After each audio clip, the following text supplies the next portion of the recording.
Namaste, Vanakkam, Swagatam, and welcoming you all to the next episode of Tell Me Appa. We are in season 2 and we are learning a lot about the different gods and goddesses.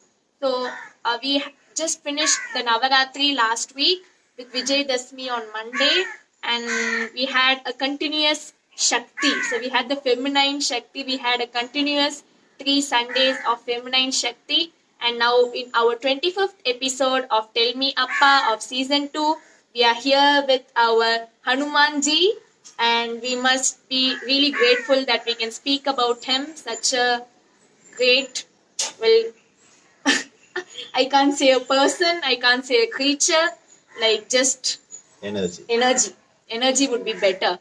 So we are getting back into invoking some of the masculine energy, which is very much needed to equalize it, and we'll be starting with our Gayatri mantra and welcoming you all again.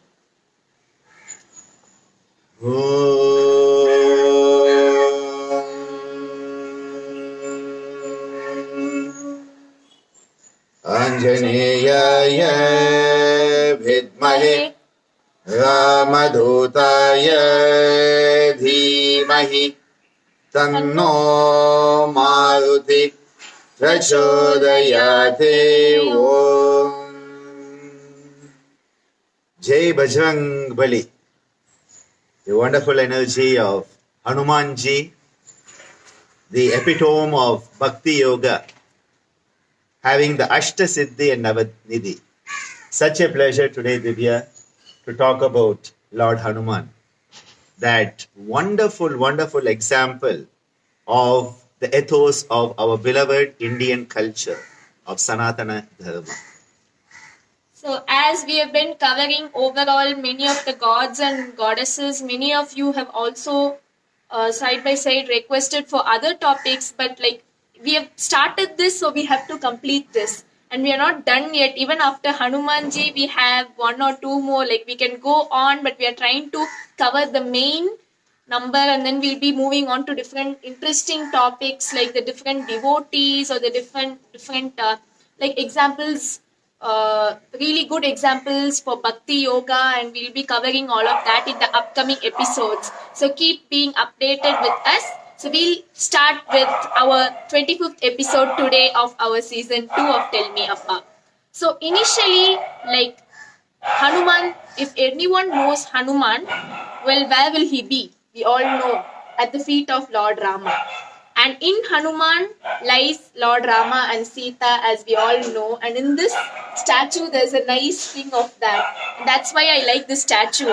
One of the team of students at ICYER had gifted as their Guru Dakshina this lovely statue, and it has been here for many years, actually, maybe even a decade. So in this statue, you can see that Hanuman has torn open his chest to show that he has Rama and Sita in some occasion during something, because you know people are always after each other, and he had to prove his true devotion.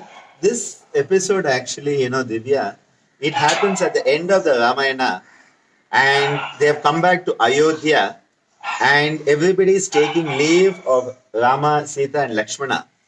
And Sita is gifting different people different things, and they are thankfully taking the gifts and going. She gives Hanumanji a pearl necklace. And Hanumanji takes that pearl necklace and he breaks it into pieces and throws it on the ground. And starts breaking each piece. And everybody's like, this guy, he is a very good guy. Why is he behaving so mad? And they say, what happened? He said, you have given me this gift. I am searching for Lord Rama in the gift. And this pearl necklace doesn't have Rama in it. Of what use is it to me? And someone says, well, you are talking about that. Is Rama and Sita Devi inside you? And he said, yes. And he tears open his chest at that moment. And inside everybody says Rama, Sita and Lakshmana. That is the great bhakti of Hanumanji brought out in that moment at the end of the Ramayana. And a very common artistic depiction of Hanumanji. He is known as the greatest devotee of Lord Rama. Rama Bhakta he is. And such a bhakta that you cannot talk about Rama without Hanuman. You cannot talk about Hanumanji without Rama. That is the type of connection that is there. And in many ways, Hanumanji's powers are sometimes seen to be even greater than Lord Rama himself. In fact, when Hanumanji goes to Sri Lanka, he meets Sita Devi. He meets Sita Devi in the Ashoka Vana, and he tells Sita Devi, "Come with me, I'll take you back." But Sita Devi says, "No, it is Rama's dharma to come and save me. So I have to go back after he has come here and defeated Ravana." And then Hanumanji sets fire to the whole of Lanka. A magnificent city of Lanka built by Vishwakarma himself, Maya, not Vishwakarma, Maya, who is the Asura version of Vishwakarma. Maya builds this beautiful palace and the city. He burns it to ashes. And there's a beautiful scene where Hanumanji is captured. He lets them capture him in the Ashokavana because he wants to meet Ravana. So he gets captured, destroys everybody, and then gets captured. When he gets there, he is standing and Ravana is saying, "Who are you?"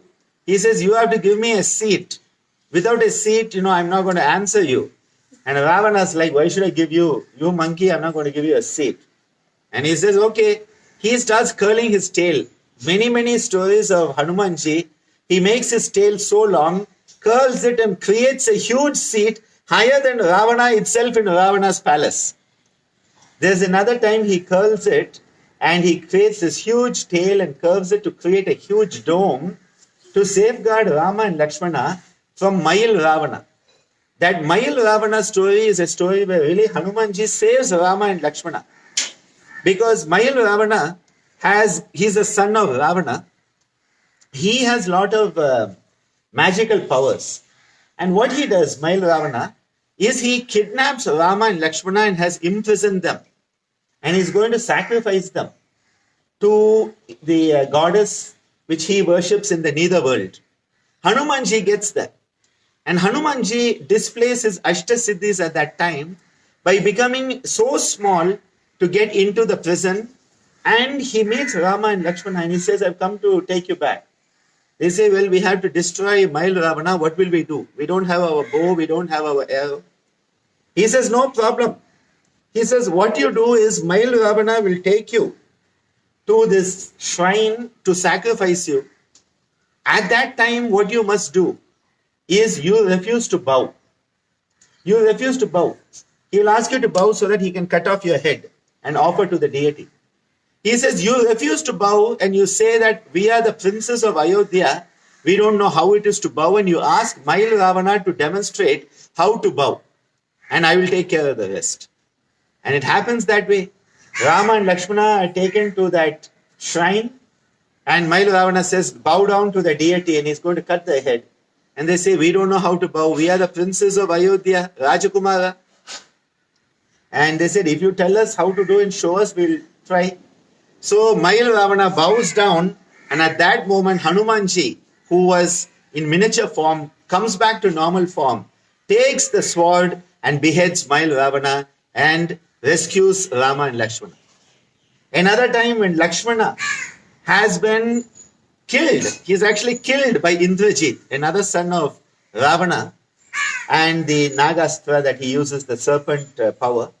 What happens is that Lakshmana is lying dead, and Hanumanji, he has to go. Hanumanji has to go to bring the Sanjeevi herb, the Sanjeevini herb, which is the life-giving herb. When he goes to get that herb, he gets there to the mountain in the high Himalayas. From Sri Lanka, he flies all the way to the high Himalayas. One of those great siddhis is flying capacity of Lord Hanuman. Always the flight is his mode of transport. And he gets there and he says, "Oh my God, this mountain, all the herbs look so similar. What do I do?" So he brings the whole mountain, which is why we have that beautiful depiction of Hanumanji carrying the whole mountain. Sanjeevi malayendum mayane Ninadu padam tunaye sanjeevi malayendum mayyane. Ninadu padam tunaye sanjeevi malayendum mayyane. As we have done in our Varnam. A full Varnam for Hanuman we had made. And it was used in Shreya Agarwal's Arangetram. Very beautifully done by her. He brings the whole mountain. And then from that they take the herb and Lakshmana is saved. So Hanumanji, being a devotee of Rama, he actually saves Rama. He saves Rama, Lakshmana. He saves so many of them on so many occasions. And beautiful stories of Hanumanji and his supernatural powers. It is said all the Ashta Siddhis, Anima, Lagima, Mahima, Prapti, Prakmamyam, all of these Siddhis are displayed by Hanumanji. He can become so big, he can become so small. He can become light, he can become heavy. The story of him becoming heavy is found in the Mahabharata. Where in the Mahabharata there is the story of Bhima. Bhima is this great, mighty Hulk, the mighty Hulk of those days. But he's not green, okay? Bhima is not green, but he's the mighty Hulk. He is up in the Himalayas again, and he is walking down the path. Now, Bhima has become very egotistical. So, the moment they become egotistical, they need an egodectomy. They need a lesson.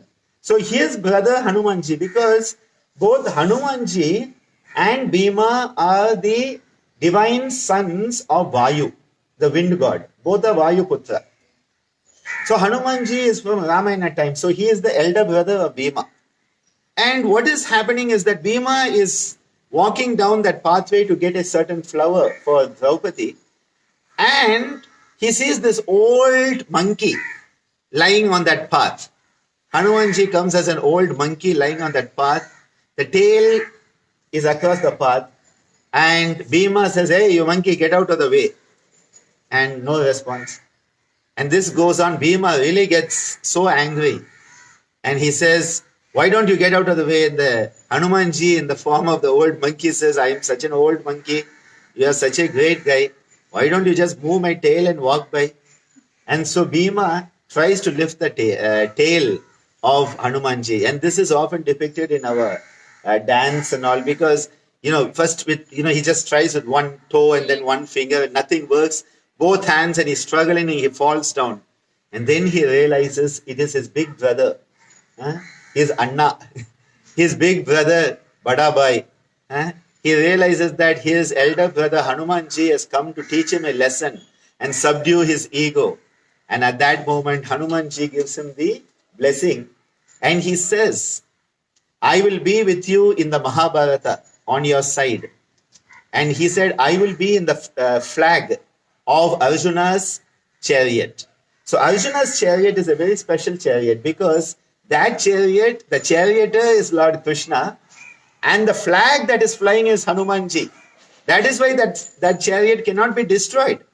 Many times Arjuna thinks he is the great warrior, but his chariot has been destroyed because of Hanumanji being on the flag, and because of Krishna being the charioteer.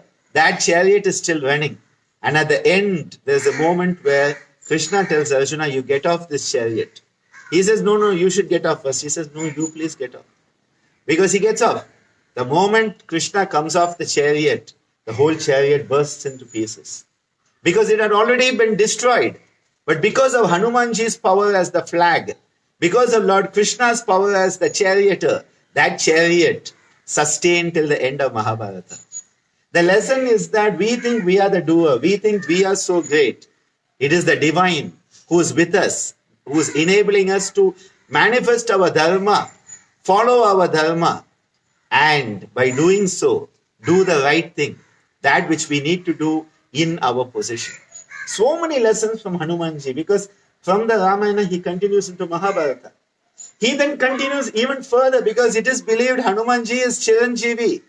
He is an eternal, he is an immortal eternal. And that is why he gets to meet Tulasidas. Tulasidas in Varanasi is composing his Ramayana in Hindi. And Tulasidas is telling the Ramayana every day to the people, and he notices an old man sitting in a corner. And Tulasidas realizes this old man coming every day to hear the name of Lord Rama must be Hanumanji, because it is said, wherever Lord Rama's Nama is there, wherever the Rama Nama is there, Hanumanji will be there. And every day Tulasidas is singing the praise of Rama, the story of Rama. So Hanumanji is there, but as an old man. Tulasidas goes and falls at his feet. He says, my Lord, I know you are Hanumanji. The old man says, okay, what do you want? He says, I want to see my Rama and Lakshmana. Hanumanji says, okay, fine, tomorrow on the ghat, they'll come and see you. Next day, Tulasidas is sitting there putting the tilak for everyone. Two young guys come and say, Swamiji, he gives the tilak, they go off. That evening, Tulasidas again meets the old man, Hanuman. He says, Hanumanji, you said I will get darshan of my Lord. I missed it. He said, they came and went, you didn't recognize them. Tulasidas feels bad. He says, please, one more chance. And then the next day, as Tulasidas is sitting at the ghats of Varanasi, Rama and Lakshmana appear in front of him. And he has the beautiful darshan of Rama and Lakshmana. And all thanks to the efforts of Hanumanji. That is why in that Hanuman Chalisa, so beautifully, Rama Lakshmana Janaki Jai Bolo Hanuman Ki Rama Lakshmana Janaki Jai Bolo Hanuman Ki. Such a beautiful, and I think you even have a Tamil version of that. Yes. It's quite interesting how, there's also a Tamil version these days, and Dhivya has been working on that also. The beautiful stories of Hanumanji, again and again they bring out this huge ability. Now, I must also say that people think Hanumanji is a monkey. He's not a monkey. He is just a great South Indian Veera. That's why we said, Jai Veer Hanuman. He is a great, great, great strong South Indian. We would call it a Dravidian in the modern terms. He is a South Indian who is just so valorous. But because of racial prejudices, they said, oh, these are all monkeys. They were not monkeys. They were great human beings. But because of this racial prejudice, they have created him as the monkey god. He is not a monkey at all. He is one of the greatest human beings of South India. And calling them monkeys, the Vanara Sena, and calling Jambavan as a bear and all, these are actually racial prejudices. These were great human beings, very great human beings of the South Indian culture. With Hanuman, have I ever told you about his Hanuman complex? Have you heard that? We might have mentioned it in class because we have all these complexes, right? So maybe you better mention it here also. I think one of the stories I like is Hanumanji's complex. And I say, Hanumanji, when he was very young, he was a baby at one time also. Tough to think that this guy, this big superhero, he is the original superhero, okay? Long before Batman, Superman, Spider-Man, the X-Men came in, Hanumanji is the original superhero. And the Indian cultural superhero who can fly and beat up the baddies and save the good people, all that, everything superheroes do, Hanumanji, the original superhero is Hanumanji. But as a young kid, we don't think about it. In fact, as a young baby, Hanumanji, even today, some temples are there where the baby Hanuman statue is there. And he is called Balaji. Normally, when we talk about Balaji, we talk about Venkateshwara. Lord Venkateshwara and Tirupati as Balaji. But Hanumanji is also given the name Balaji. Hanumanji Balaji. And that Balaji, Hanumanji, is when he is a young baby. In the baby form, Hanumanji is called Balaji. And that is why it's very apt that Dr. Balaji is such a Hanuman Bhakta with that name. So Balaji is not only Venkateshwara, Lord Venkateshwara at Tirupati. The baby Hanuman is also called Balaji. Balaji. And as a baby, he is very naughty. And he goes to try and capture the sun, and he's always, using all his supernatural powers, and nobody knows what to do. His mother, Anjana Devi, doesn't know what to do. His father, Kesari, is always busy with running after this naughty kid. And what happens is Lord Indra throws his thunderbolt, Vajra Yuddha, and that is why the jaw gets damaged. And it is said he had such a power to withstand the Vajra, which is why he becomes Bajrang Bali. Bali becomes Bajrang Bali. That is why when they talk of Hanumanji, they say, Jai Bajrang Bali ki Jai. Bajrang Bali is how he is called. Because he has that strength to withstand even the Vajra Yuddha. But he becomes unconscious, and what they do is put him under selective amnesia. Amnesia means to forget. So he forgets that he has these powers. He grows up like other kids, is running around, going to school, getting marks, doing mischief and just getting on with life. Now, when they go searching for Sita Devi, they come down to the tip of South India at Rameshwaram, and they realize that Sita Devi is across the ocean in Lanka. And so Jambavan says, who can fly across the ocean to go to Lanka? And one of the monkeys says, I can leap 10 meters. Another says 100 meters. Hanumanji is sitting quietly. And he says, I cannot do any of this. And then Jambavan, the wise bear, he awakens from Hanumanji, the great superpower. And Hanumanji takes on a huge form. And then he flies across the ocean, and the rest is history. So I like to say that we all suffer in Hanuman complex because we don't know the power within us. We forget that we have immense capacities. We have immense power. But what has happened is we don't know we have it. And so we say, what can I do? I cannot do anything. I am no good. What can I do? This is very typical. And you need the wise counsel of Jambavan. You need a Jambavan, a wise old bear in your life, to give you the message that you can do it. You are that superhero who can do it. You are not the weakling that you think you are. And that is the message of the Hanumanji complex that I often talk about. And Hanuman must have been a wonderful kid. What fun it would have been. And there are some stories where they try to bring baby Hanuman and baby Rama together and all. But I think these are more fanciful. Because the first meeting actually occurs after Sita Devi has been kidnapped by Ravana. And Rama and Lakshmana are looking.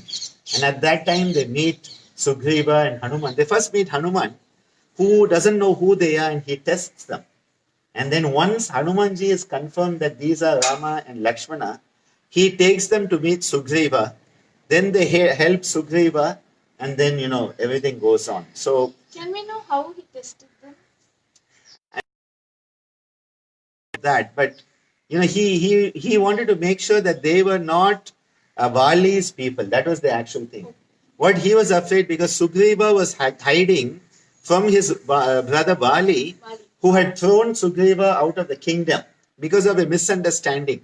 They went to kill a Rakshasa, and there was a confusion. So Sugriva ends up closing the door of the cave, and then Vali comes out thinking Sugriva has tried to run away with the kingdom. And so he kicks Sugriva out and all. And that is why Rama empathizes with Sugriva. But Hanumanji wants to be sure that Rama and Lakshmana are not sent by Bali to kill Sugriva. So he tests them out. Then once he's sure that it is not and they're looking for Sita Devi, he then appears as Hanuman and takes them to meet Sugriva. So it's part of the story like that. It is often said that Hanumanji is an incarnation of Lord Shiva. This is another connection that is often given, that he is an incarnation of Shiva. And I think this was one of the ways that people tried to bring the Shaivite and the Vaishnavite people together by saying, your Hanumanji is after all Shiva, so we are all one and the same. I think it was more a ploy for that, because Hanumanji on his own itself is such an amazing example, Ashtasiddhi and Navanidhi. And he doesn't have to be an incarnation of anybody. I think this is part of the cultural ethos to bring people together, that all of this came like that. So maybe, we have had an overall view about Hanuman, and we had some of the incidents that they experienced with Lord Rama. Anything specific about Sugriva? Because Hanuman, maybe it's because he was with Sugriva that they actually met Lord Rama, right? Well, you see, Sugriva and Vali, they were brothers. Now, Vali is actually a very powerful monkey king, and they were in the mountains. Most probably, they were, like a tribal king's clan in the mountains, and the tribals in the mountain were called monkeys by people because of racial prejudices. So, Vali was so powerful. There were actually occasions he had defeated Ravana. Vali was so powerful. And in fact, when Vali is killed by Lord Rama for the sake of Sugriva, Vali tells Rama, he said, "Why did you do this? If you had told me, I single-handedly would have brought Ravana here as a prisoner. You didn't need to do all of this." That was the power of Vali. But the story is a very odd story because here Vali has to be killed for the sake of Sugriva to become the king.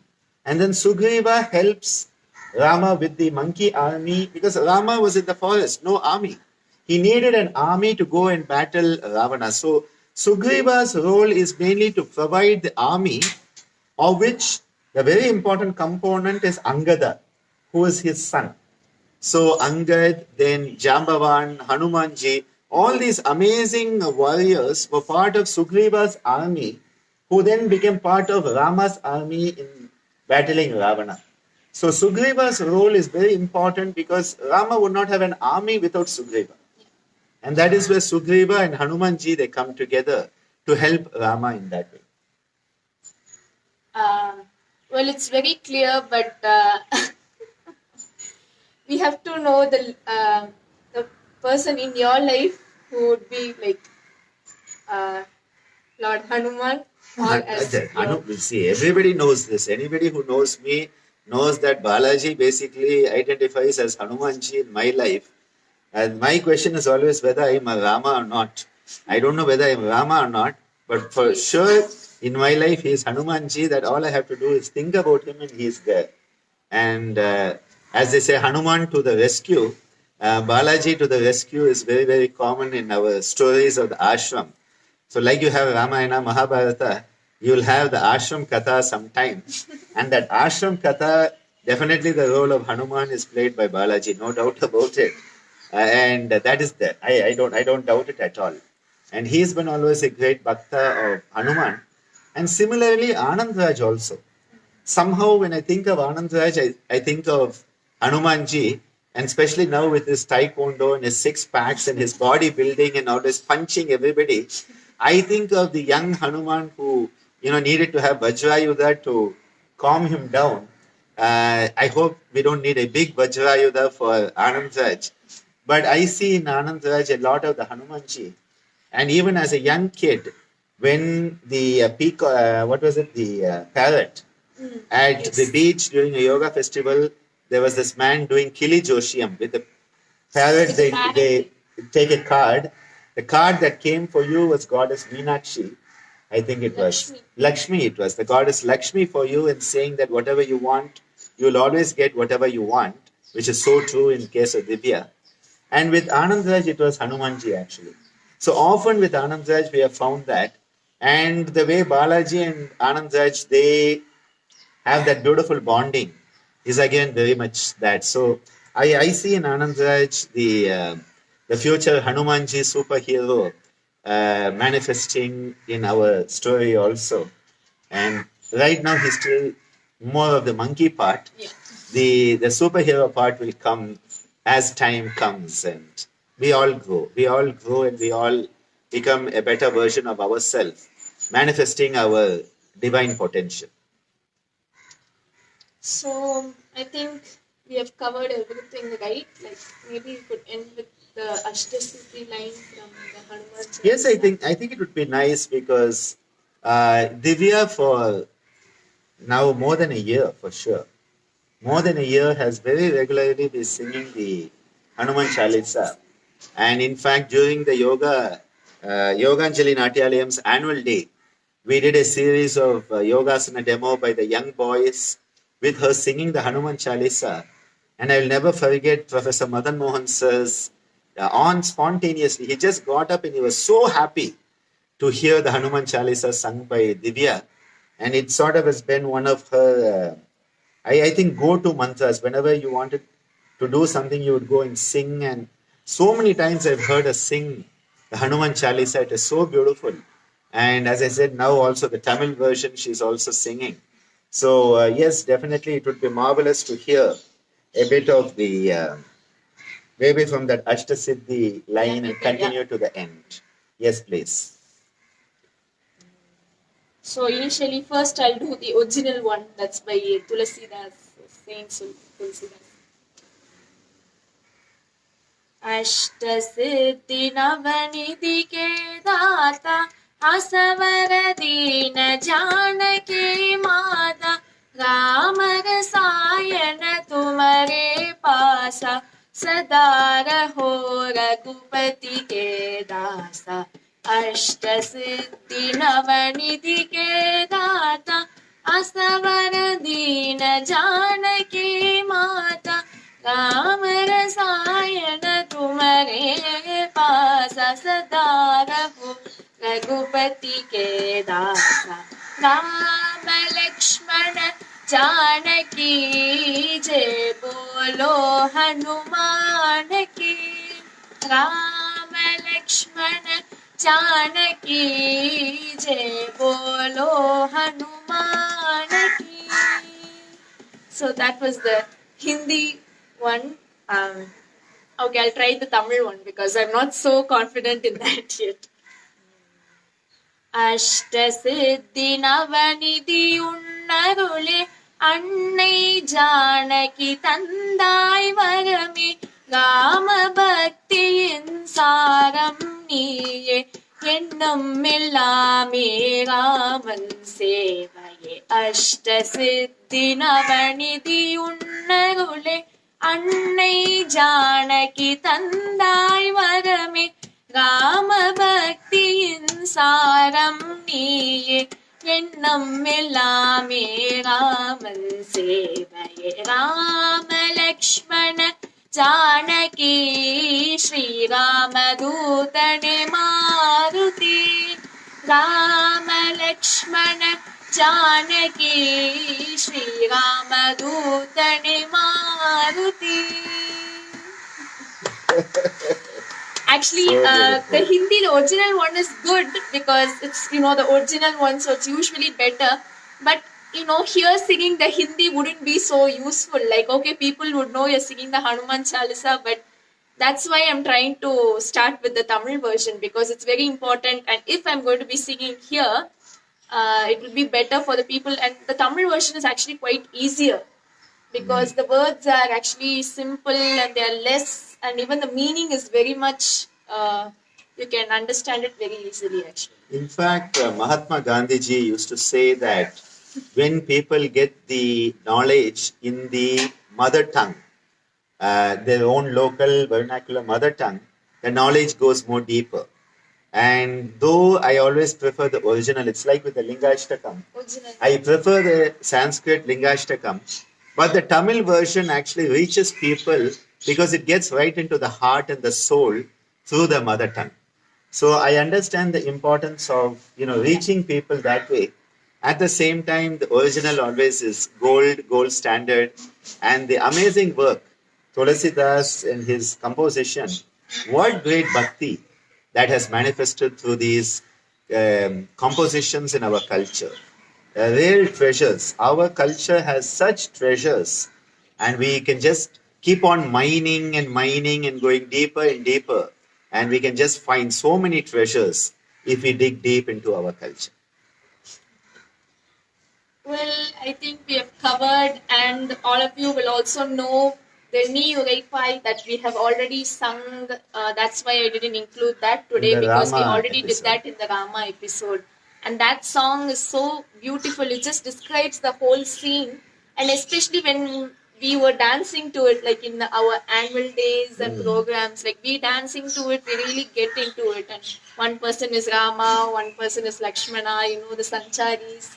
And that has also really been a favorite one for all of us. Really describes, and the main important thing is that through dance and even through singing, it's not just doing that, particular art form or that performance. We really get the stories into us, and I think that's why like Yoganjali kids, like you can't say that they don't know anything. Like they would know much more than a normal kid that's just going to sitting back at home. In fact, that was one of the goals of Yoganjali Natyalayam when it was set up by Swamiji and Ammaji in 1993 to give a cultural education to our young kids. Because modern education is giving them, it's like the high calorie food.